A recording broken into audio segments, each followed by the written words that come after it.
এনে ধৰণৰ নতুন নতুন নিউজ চাবলৈ মোৰ চেনেলটো সাবস্ক্ৰাইব কৰি দিয়ক আৰু বেল আইকনটো প্ৰেছ কৰি দিয়ক আৰু ভাল লাগিলে লাইক কৰি দিব।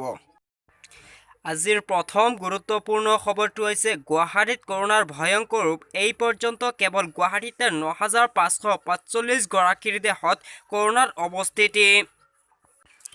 ৰাজ্যত প্ৰতিদিনাই বৃদ্ধি পাইছে কৰোনাত আক্ৰান্ত হোৱা লোকৰ সংখ্যা।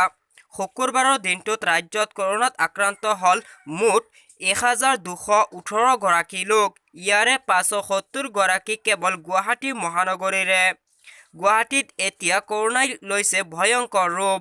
এই পৰ্যন্ত কেৱল গুৱাহাটীতে ৯,৫৪৫ গৰাকী কৰোনাত আক্ৰান্ত হৈছে।